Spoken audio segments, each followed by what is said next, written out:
네, 이번에는 AI 얘기인데 안녕하세요. 주영 씨가 오셨고, 김정효 이사님 오셨습니다. 네, 안녕하세요. 안녕하십니까. 네. 하나 팬들 하나 팬이 아니었고 그때 그 주황색을 입고 와서 그랬어요. 맞아요. 어쨌든 간에 네. 오늘도 두 분이 셔츠 색깔이 옷 색깔이 좀 결이 그러네요. 비슷한 맞추셨네요. 거죠? 네, 깔맞춤한. 네, 뭐 일부러 맞춘 건 아닌데. 아니, 기대됩니다. 제가 친하다고 말씀드리니까 네. 자꾸 아니라고 네. 이야기하시더라고요. 친데레라고 내가 그랬잖아. 네. 자, 오늘 AI 얘기를 해야 되는데요, 김정희 이사님. 네. 그 지난번에 워낙 지금 이 오픈 AI, MS 계열에서 챗GPT가 열풍을 일으키고 있는 거고 이제 원래 강자는 구글이잖아요. 근데 지난번에 그렇죠. 바드 한번 했다가 망신 한번 당하고 간밤에 새로 이걸 이제 시연회를 했다고 하는데 이번에는 뭐 좀 발표한 게 좀 결이 좀 다르게 개선이 됐나요? 네, 일단 아직까지는 좀 더 시간이 필요할 것으로 보이지만 예. 크게 보면 세 가지가 조금 달라지지 않았나. 네. 그래서 챗 GPT-4도 뭐 훌륭한 AI지만 이번에 자신감 있게 이제 피차의 CEO가 얘기한 것은 우리는 오래된 데이터로 하지 않는다. 최신 데이터와 경향을 빠르게 반영한다. 그다음에 그 정보의 소스에 대해서도 명확하게 공개한다.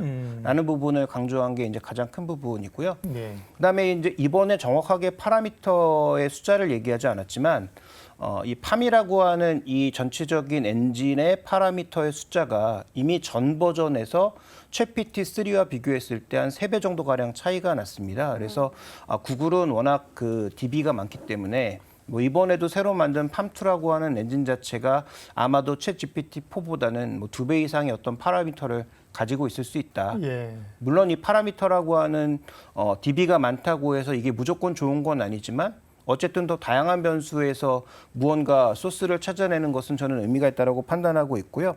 그다음에 이제 검색 서비스를 전면적으로 좀 재편해서 서비스의 충성도를 높일 수 있는 그런 구조로 바꿨다라는 것을 고려해 볼 때 저는 오늘 뭐 주가도 말해줬지만 충분히 의미 있는 그런 발표가 아니었나 이렇게 보고 있습니다. 구글은 사실 본업이잖아요. 본캐잖아요. 그죠? 본캐이기 그렇죠. 때문에 네. 이게 굉장히 중요한 얘기고 아까 이제 파라미터 얘기하면 우리 MG가 파라미터가 뭐냐고 한번 물어봐줘야 되는 거 아니에요? 제가 알려드려도 될까요? 아세요? 저 공부했습니다. 네. 시냅스라고 보면 된다 그러더라고요. 네, 뭐 이제 시냅스, 네. 뭐 그런 시냅스는- 개념이라고 봐야 되겠죠. 파라미터를 얘기할 때 시냅스래. 그럼 시냅스는 뭔데? 그건 설명해 그 주시죠.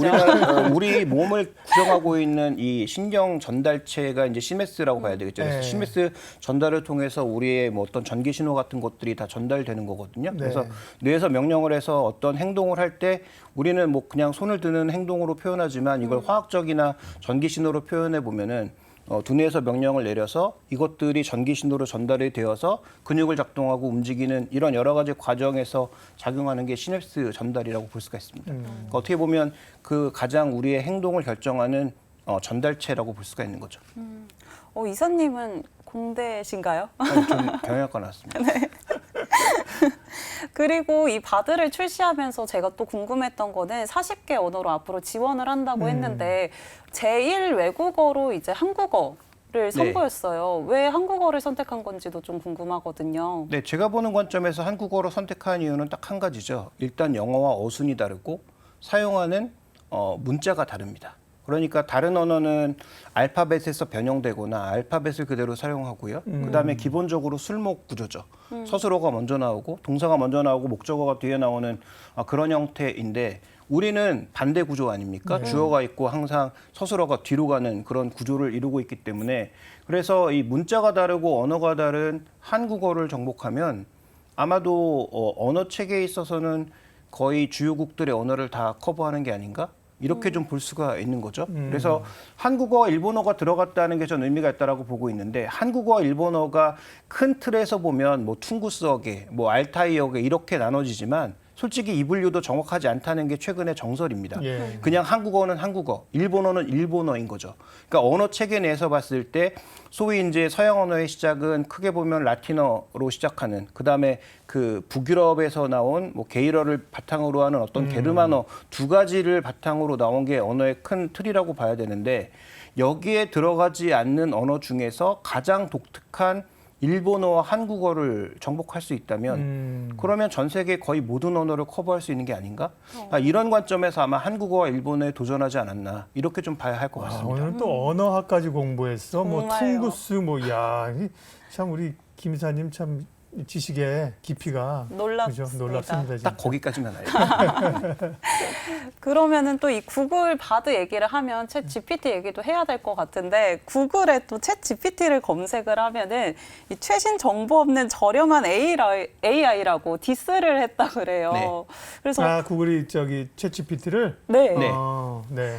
그래서 이렇게 MS도 그렇고 이 대기업 글로벌 대기업들이 AI 사업에 이렇게 확장을 하고 있잖아요. 이렇게 경쟁이 심해지는 데는 또 어떤 이유가 있을까요? 근데 결국은 우리가 살펴보면 지금 소위 빅테크라고 하는 기업들의 지향점이 다 뭐냐? 매출의 지향점이 결국은 광고, 매출, 커머스라는 거죠. 네, 이 네. 두 가지를 결국 다 지향하고 있다. 그래서 뭐 검색으로 이것을 지향하던 아니면 쇼핑으로 이것을 지향하든 어쨌든 매출을 올리는 방향이 광고라는 쪽으로 귀결되고 있다는 측면을 봤을 때 저는 이게 중요한 변화점이라고 보고 있습니다. 그래서 검색이라고 하는 것도 결국 매출을 올릴 수 있는 것은 광고로 연결하기 위한 이런 서비스인데 그동안 구글은 어떻게 해왔냐면 검색을 하면 그와 관련된 서비스를 아웃링크로 연결을 했죠. 네. 그러니까 구글의 어떤 단어나 문장을 입력했을 때 그에 가장 부합하는 외부 링크를 연결해주는 형태로 지금까지는 검색을 제시해왔단 말이죠.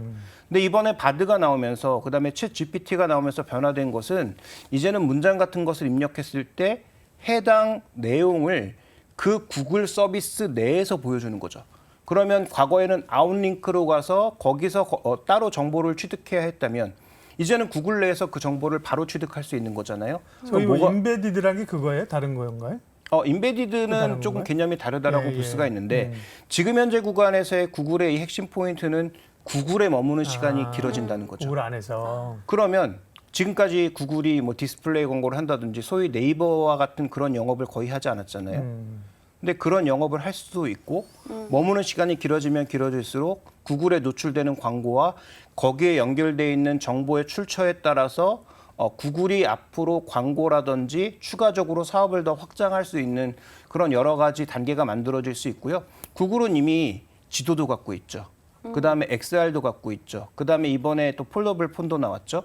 여러 가지 폼팩터를 통해서 더 앞으로 구글의 영역과 서비스의 충성도를 높일 수 있는 그런 서비스를 만들었다는 측면에서 보면 챗GPT가 폭탄을 터뜨린 건 맞지만 폭탄을 터뜨린 이후에 좀 더 이 서비스의 어떤 강도라든지 향후 시장의 확장성을 넓힐 수 있는 것은 구글이 조금 더 앞서 있는 것이 아닌가. 예. 왜냐하면 소프트웨어적인 측면에서 서비스적인 측면에서 보면 둘이 동등하다고 볼 수 있는데 폼팩터의 연결 측면에서 보면 마이크로소프트는 PC로 한정되어 있지만 그렇죠. 근데 구글은 모바일이니까. 말씀드렸다시피 모바일이라든지 뭐 XR이라든지 AR이라든지 더 많은 기기로 연결할 수 있는 확장 폼팩터가 많기 때문에 그런 측면에서 저는 구글이 좀 더 우위에 차지할 수 있는 그런 여건을 마련하지 않았나 이렇게 보고 있습니다. 그러면 앞으로 AI의 그 구글이나 마이크로소프트가 하는 것들은 이제 검색, 똑똑한 검색에서 결국 플랫폼을 통해서 커머스나 이런 쪽으로 가려고 하는 거군요. 네, 그쪽으로 연결을 하거나 네. 구글 내에 머물면서 다양한 어떤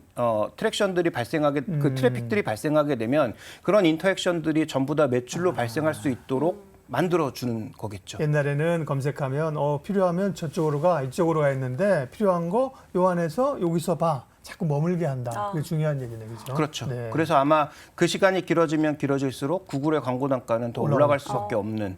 그다음에 그 검색 출처들에게도 제공할 수 있는 어떤 그런 여력들이 점점 많아지면서 사업을 그럼 점점 더 확장할 수 있겠죠. 그래서 지금도 물론 있지만 네. 구글 쇼핑, 구글 여행 뭐 이런 것들의 어떤 사이트들에 직접적으로 이게 다 붙게 되면 그러면 우리가 좀 더 다양한 서비스를 활용할 수 있게 되고 이제 구글 글래스가 어떤 식으로도 나올 가능성이 높은데 구글 글래스와 직접적으로 대화하면서 해당 서비스들을 좀 더 탄력적으로 연결할 수 있는 그런 근거가 만들어진 것은 아닌지 이제부터 좀 살펴봐야 될 것 같습니다. 다만 중요한 것은 이런 여러 가지 긍정적인 재료에도 불구하고 챗GPT도 여전히 확인해 볼 게 많고요.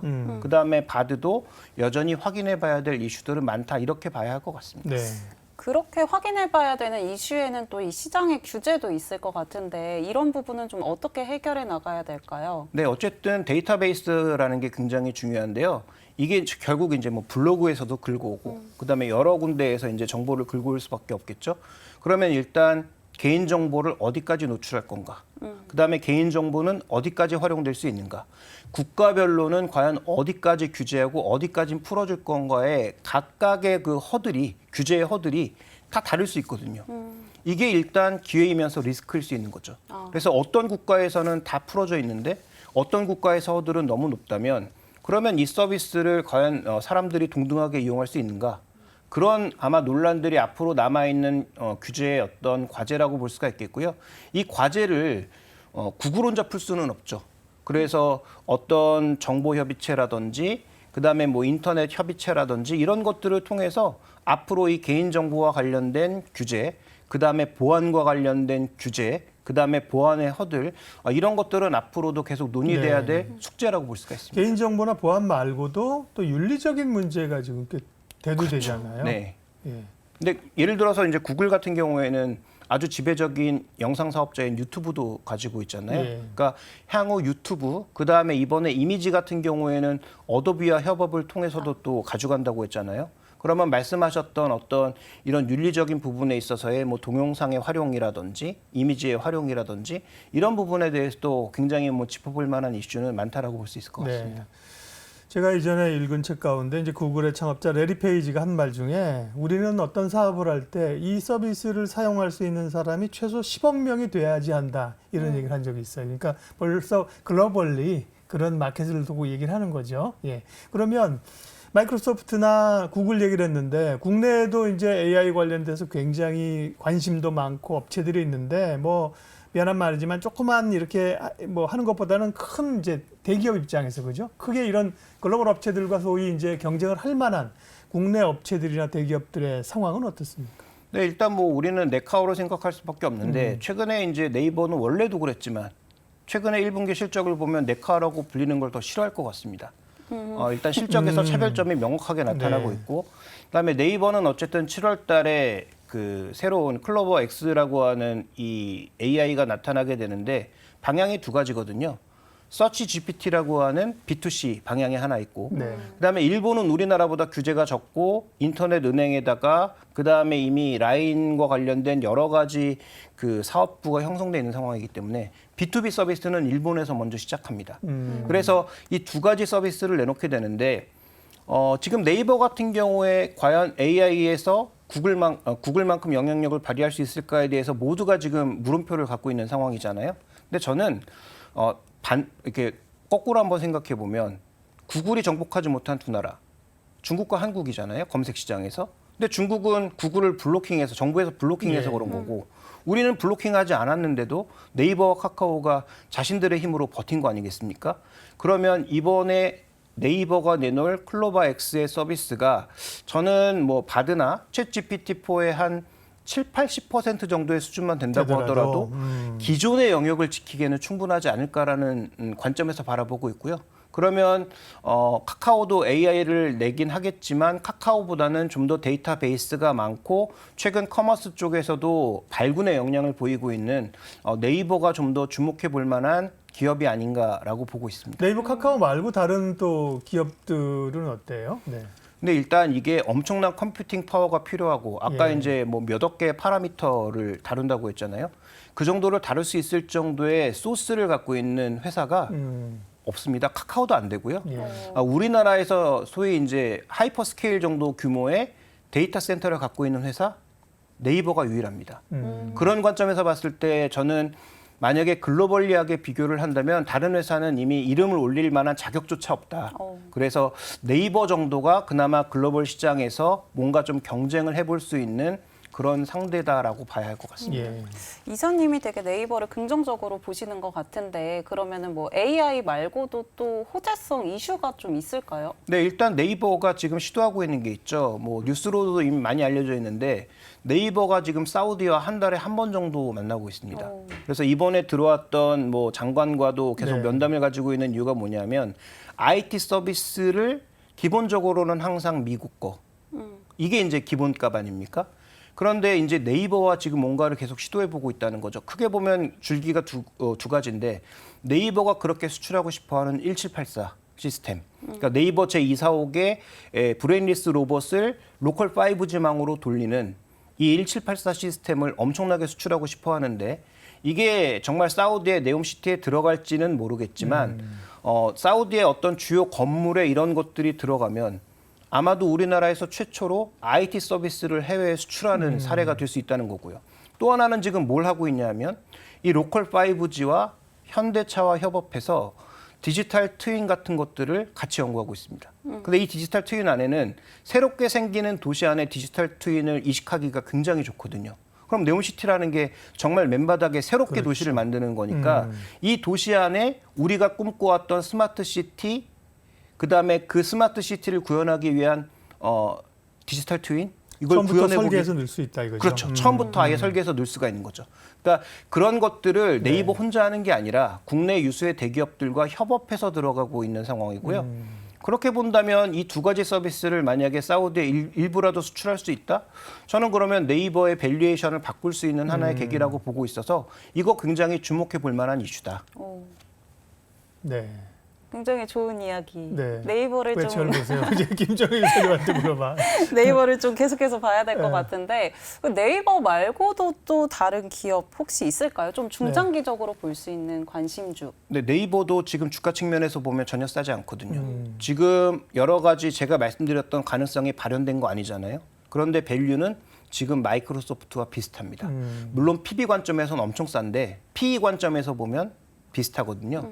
그러면 제가 말씀드렸던 이러한 것들이 현실화가 돼야 현재 가격을 더 높일 수 있는 그런 디딤돌이 되는 거죠. 그래서 지금 네이버를 긍정적으로 보긴 어렵고 장기적으로 긍정적으로 보되 말씀드렸던 이슈들이 하나하나 실현되는지를 확인하면서 비중을 늘리실 것을 말씀드리고 싶고요.